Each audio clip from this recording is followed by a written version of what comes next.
నా పేరు సోన రమేష్ శర్మ గారండి. నేను వచ్చేసి నెల్లూరు జిల్లా జగదత్తి మండలం బూచుకుంటపాలెం గ్రామంలో శివాలయంలో పూజారిగా ఉన్నాను. గత 2 సంవత్సరాల నుంచి కూడా 2 సంవత్సరాల నుంచి ఉన్నాను.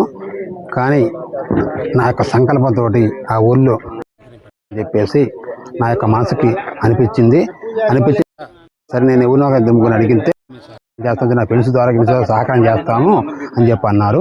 సరే నేను ఉండేసి ఈ ముందుగా మా యొక్క దేవస్థానం చైర్మన్ గారికి చెప్దామని చెప్పేసి చైర్మన్ గారికి అడిగాను.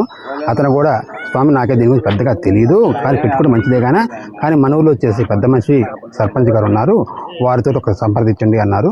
నేను వారిని సంప్రదించున్నాను. సంప్రదించి అతను కూడా ఏంటంటే మంచితనంగానే స్వామి ఒకరోజు ఆగు, నేను కూడా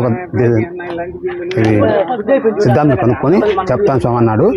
అతను కూడా ఏంటంటే 1 రోజు 2 రోజులు ఆగిన తర్వాత సిద్ధాంతం కనుక్కొని కూడా సరే స్వామి మా ఊళ్ళో అయితే ఎవరు నీకు సహకరించలేరు, నువ్వే సహకరించుకొని జాగ్రత్త తీసుకునే పని అయితే మాకు సమ్మతం చేసుకోవచ్చు, దాన్ని చేసుకొచ్చి పెట్టుకోవచ్చు అని చెప్పి అన్నాడు సార్.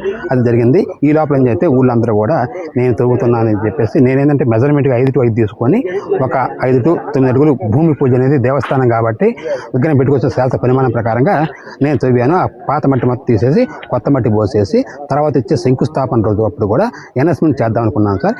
ఈ లోపల అందరూ ఏంటంటే మామూలుగా వచ్చి గోలగోలు చేసేదానికి నాకు మాస్ ఎరక్తి పుట్టేసి నేను ఒక 5 అడుగులు బూట్ చేశాను. ఆ బూట్ చేసిన దానివల్ల వీళ్ళందరూ నేనే గుప్త నిధులు తవ్వుతున్నాను, గుప్త నిధులు చెప్పేసి రాత్రి నుంచి కూడా నన్ను ఇది చేసేసి నన్ను ఈరోజు ఇది బయటకు వచ్చి లాగైతే చేస్తున్నాను సార్.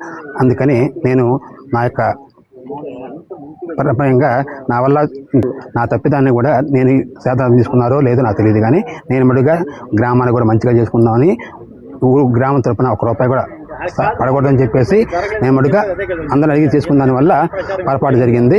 ఈ లోపల వీళ్ళందరూ ఏంటంటే వాళ్ళు ఏ విధంగా ఎవరు నన్ను తప్పు అనుకున్నారో మరి వాళ్ళకి చెప్పలేదు అనుకున్నారో ఏమో నాకు తెలియదు. దాన్ని మొత్తం పాపకరణం చేశారు. నాకు మనసు ఇరిగిపోయింది సార్. మంచిగా పోయిన చెడు వచ్చిందంటే నా పని నేను చేసుకుంటే బాగుండేది.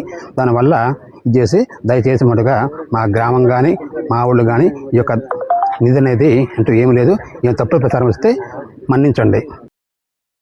నమస్కారం అండి. మాది ఊచుకుంటపాలెం గ్రామం. నా పేరు వరప్రసాద్.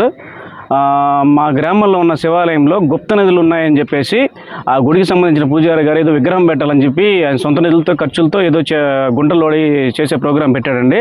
అది డిలే అవ్వడం వల్ల లేకుంటే డోనరు కొంచెం ఇబ్బంది పడడం వల్ల ఈయన తెలియక కొంచెం గుంటలు లోతు తీయడం జరిగిందండి. దానికని చెప్పి పక్క ఊరి వాళ్ళు ఈ గుంట గుడికి దగ్గరగా తీయడం వల్ల గుప్త నిధుల కోసం ఏదో ప్రయోగాలు చేస్తున్నట్టుగా ఈ పుకార్లు అనేసి ఊరు తిరగడం జరిగిందండి. అక్కడ సంబంధించి ఎలాంటి గుప్త నిధులు దొరకలేదు, అక్కడ ఎలాంటి తప్పు జరగలేదని చెప్పేసి ప్రజా సమీక్షంలో నేను మీడియా ముందుకు వచ్చానండి. సెలవు తీసుకుంటాను.